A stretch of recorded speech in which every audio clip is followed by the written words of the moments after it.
একজন বিবাহিত নারী অনুমতি ছাড়া তার সাথে মিলন করা যাবে না। একজন পুরুষের অনুমতি ছাড়া তার পকেট থেকে টাকা চুরি করলে সেটা কি চুরি হবে না? এই জাতীয় একটি প্রস্তাবনাকে নারী নীতি বলা যায় না, এটি নারীর উন্নয়নের নাম করে নারীত্বের অবমাননা।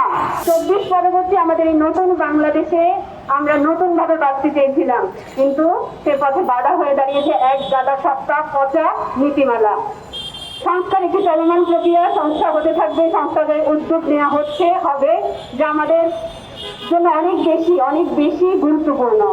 কিন্তু সংস্কারের নামে এমন কিছু উদ্যোগ নেওয়া হয়েছে যা আমাদের ধর্ম, সংস্কৃতি, কৃষ্টি এবং বাড়ি কাঠামোকে ধ্বংসের দিকে ঠেলে দিচ্ছে। সম্প্রতি নারী বিষয়ক সংস্কার কমিশনের 3 শতাধিক পৃষ্ঠারও বেশি একটি নীতিমালা প্রণয়ন করা হয়েছে, যা পশ্চিমা মূল্যবোধের হুবহু নকল। এটির প্রতিটি পাতায় পাতায় ধর্মীয় বিধ্বংসী কথাবার্তা এবং ধর্মবিরোধী, সমাজ বিরোধী, পরিবার বিরোধী ধারণা ঢুকিয়ে দেওয়া হয়েছে।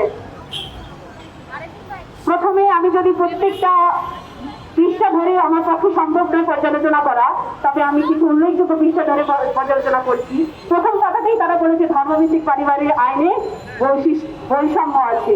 ধর্মভিত্তিক পারিবারিক আইন নিয়ে বৈষম্য আছে মানে বিবাহ, তালাক, তারপর উত্তরাধিকার, সব ক্ষেত্রে সবাইকে সমান অধিকার দিতে হবে।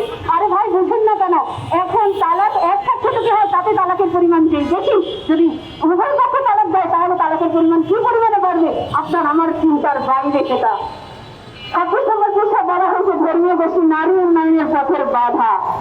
এই কথাটার দ্বারা সরাসরি বাংলাদেশের 4টি ধর্মকে অবমাননা করা হয়েছে, আঙ্গুল তুলে অপবাদ দেওয়া হয়েছে। 45 পৃষ্ঠায় বলা হয়েছে অভিন্ন পারিবারিক আইনের কথা। এক কথায় সব ধর্মকে এক রকমের নীতিমালা অনুসরণ করতে হবে।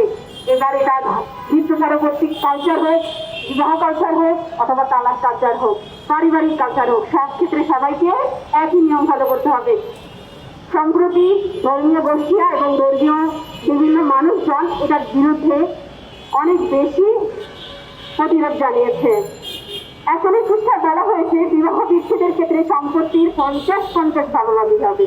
তার মানে বৈবাহিক সম্পত্তির 50 ভাগ দিতে হবে যদি তালাক হয়ে যায়। দেখেন, পশ্চিমা বিশ্ব এই জন্যই বিয়ে করে না, তারা তাদের চরিত্র, তারা তাদের যৌন কামনা চরিতার্থ করে ভিন্ন পন্থায়, বিবাহের পন্থায় নয়। তাদের পরিবার নেই, তারা এই অস্বস্তিকর পরিবেশ থেকে, অস্বস্তিকর যন্ত্রণা থেকে বের হয়ে আসার জন্য মদর্য পালন করে। আমরা কি সেই দিকে এগিয়ে যাচ্ছি? আমরা যেতে চাচ্ছি না, আমাদেরকে এগিয়ে নিয়ে যাচ্ছে। এখন সবাই মিলে একসাথে প্রতিরোধ করে তুলি এর বিরুদ্ধে। 74 পৃষ্ঠায় বলা হয়েছে বৈবাহিক ধর্ষণের কথা। আরে, নারীর অনুমতি ছাড়া যদি নারীর সাথে মিলন করতে গেলে যদি অনুমতি নিতে হয়, তাহলে পুরুষের পকেট থেকে টাকা নিতে গেলেও তো তার অনুমতি লাগবে। একজন বিবাহিত নারী অনুমতি ছাড়া তার সাথে মিলন করা যাবে না। একজন পুরুষের অনুমতি ছাড়া তার পকেট থেকে টাকা চুরি করলে সেটা কি চুরি হবে না? অবশ্যই হবে। তাহলে সেই নীতিমালায় প্রণয়ন করে। 34 পৃষ্ঠায় বলা হয়েছে প্রতিটা ব্যক্তিকে বৈধতা দিতে হবে। প্রতিটি পাতায় পাতায় এই জিনিসটা উস্কানি দেওয়া হচ্ছে। আমার প্রশ্ন হচ্ছে, সংবিধানের অনুচ্ছেদ নম্বর 18-2 বলা হয়েছে গণিত বৃত্তির বিষয়টি সংবিধান থেকে বাদ দিতে হবে, যেটা আমাদের আইনে অবৈধ, জনস্বার্থ এবং নৈতিকতার নামে যেটা বিরোধ করতে বলা হচ্ছে, সেটাকে আপনারা এস্টাবলিশ করতে যাচ্ছেন। আমার একটা প্রশ্ন, একটা মহিলার, একটা নারীর দায়িত্ব নিবে তার পরিবার, তার ভাই বা তার বাবা। যদি তারা ব্যর্থ হয় তাহলে একটা ইসলামিক রাষ্ট্র হিসেবে সেই রাষ্ট্র এই দায়িত্ব নিতে বাধ্য। আর আপনারা রাষ্ট্রের প্রতিনিধিত্ব করছেন যৌনকামীটাকে এবং যৌনকর্মীদেরকে অধিকার দেওয়ার কথা বলে। আমি বলবো এই বক্তা পচা সবটা নীতিমালাগুলোকে অনতি বিলম্বে বাতিল বলে ঘোষণা করা হোক। 105 পৃষ্ঠা বলা হয়েছে শরীর আমার, সিদ্ধান্ত আমার। এটা যুব সমাজকে পরিবার, ধর্ম ও স্বাধীনতা থেকে বের করে দিয়ে যাচ্ছে। আমরা আমাদের সন্তানদের ক্ষেত্রে, আমাদের ভাই বোন, আমাদের আত্মীয় ক্ষেত্রে কখনোই এটা চাইবো না যে সে তার মন মতো পচা এবং খারাপ সিদ্ধান্ত নিয়ে বলুক যে আমার শরীর আমার সিদ্ধান্ত। 23 পৃষ্ঠায় বলা হয়েছে 3 মাসের মধ্যে গর্ভপাতের বৈধতা দিতে হবে।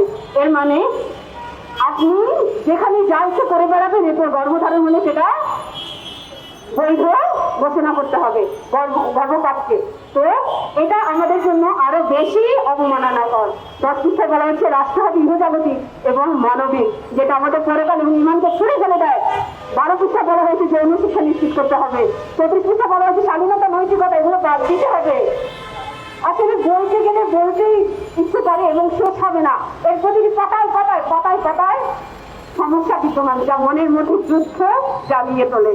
এ জাতীয় একটি প্রস্তাবনাকে নারী নীতি বলা যায় না, এটি নারীর উন্নয়নের নাম করে নারীত্বের অবমাননা, সমাজ কাঠামো ধ্বংস, ধর্মীয় বিশ্বাসের অবসান ঘটানোর এক সুপরিকল্পিত নীল নকশা।